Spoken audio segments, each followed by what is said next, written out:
But چلیں جی آگے بڑھتے ہیں.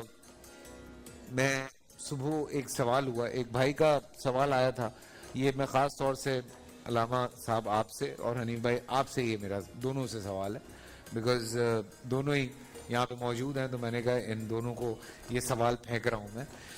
سوال یہ تھا کہ انہوں نے کہا کہ میری والدہ جو ہیں وہ اہل تشیع ہیں اور میرے والد جو ہیں وہ سنی ہیں.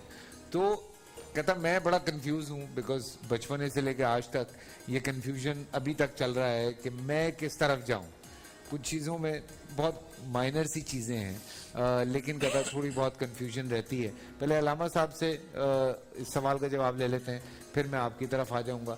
تو وہ بھائی جو ہے ہمارا وہ تھوڑا کنفیوز ہے, جیسے میں نے اس وقت مذاق میں بھی کہا تھا اور یہ حقیقت بھی ہے کہ آنے والے کچھ سالوں میں میرے بچے بھی اسی کنفیوژن کا شکار ہوں گے. مجھے بھی جواب مل جائے گا ساتھ ساتھ کہ میں کس طرح سے ہینڈل کروں اپنے بچوں کو. جی ہمیں پتہ ہے آپ کے بچے آپ کی طرف سے ہیں, مجھے کنفرم ہے یہ. بسم اللہ الرحمن الرحیم. بسم اللہ الرحمن الرحیم. سب سے پہلے اس کا جو مذہبی اور دینی پہلو ہے اس حوالے سے میں یہ عرض کرنا چاہوں گا کہ دیکھیے, شادیاں اسلام کے تمام فرقوں کے درمیان کسی طرح کا کوئی اس میں قدغن نہیں ہے, ممنوعیت نہیں ہے. درست ہے, آپ کر سکتے ہیں, ٹھیک ہے. آپ کے کلچرل کچھ ہرڈلز ضرور ہوتے ہیں, ان کلچرل ہرڈلز سے اگر آپ گزر سکیں تو پھر تو کوئی مشکل پیدا نہیں ہوتی, لیکن ان کلچرل ہرڈلز میں آپ پھنس جائیں تو پھر جو ہے کبھی کبھی مشکل پیدا ہو جاتی ہے. ٹھیک ہے, اس چیز کو ہمیں ایک اصول کے طور پر سامنے رکھنا چاہیے. ہم ابھی عراق گئے تھے, عراق میں ہم نے مختلف جگہوں میں دیکھا کہ مختلف مسالک کے آپس میں شادیوں میں کوئی ان کو مشکل نہیں آئے, بڑی آسانی کے ساتھ کر لیتے ہیں. پاکستان کے بھی مختلف علاقوں میں یہ چیزیں موجود ہیں, شیعہ سنی ہو یا باقی مسالک کے درمیان بھی.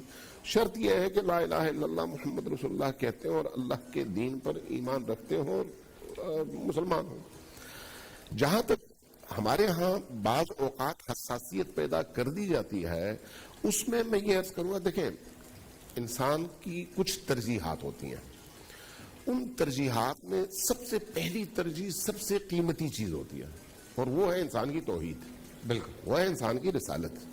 اگر انسان توحید اور رسالت کے معاملے میں کلیئر ہے تو باقی چیزیں اس کے بعد ہیں. ان اختلافات کو حل کیا جا سکتا ہے. اب اس طرح کی شادیوں میں بالعموم والد ایک طرف اور والدہ ایک طرف. میرے اپنے گھر میں یہ صورتحال ہے, میرے اپنے گھر میں, آپ اپنے گھر کی بات کر رہے ہیں, میرے اپنے گھر میں بھی یہی ہے. میرے اپنے گھر کی بات کروں, کسی اور جگہ کی بات نہیں کر رہا. بہو جو ہیں جی, ہمیں کبھی پریشانی نہیں ہوئی, نہ ان کو ہماری وجہ سے, نہ ہمیں ان کی وجہ سے کبھی کوئی پریشانی نہیں ہوئی. نہ ہم نے کبھی ان کو امپوز کرنے کی کوشش کی, نہ انہوں نے کبھی ہمیں کوئی بات یعنی تعریض کی صورت میں بات کرنے کی کوشش کی. آزادی کے ساتھ, بچے بھی اسی طرح سے آزاد. اب جہاں پر والدین کے اندر حساسیت ہو نا, تو وہاں پر بچوں سے پہلے خود والدین کو آپس میں مسئلے کو حل کرنا چاہیے. وہ کس طرح سے؟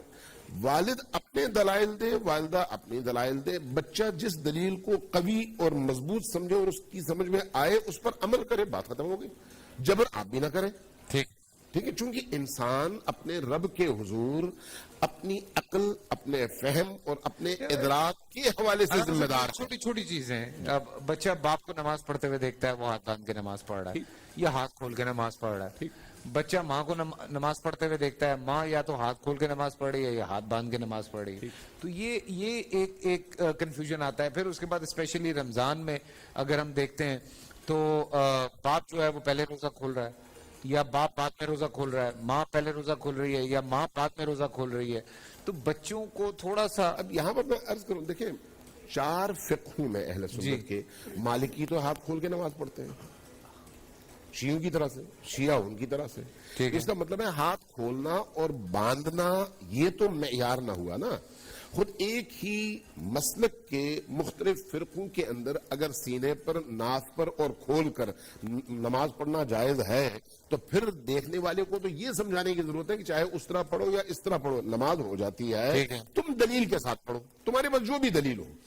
چونکہ اللہ کی بارگاہ میں آپ نے دلیل کے ساتھ جواب دینا, یہ نہیں کہنا میں نے آپ کو اس طرح سے دیکھا تھا. ٹھیک, سبحان اللہ.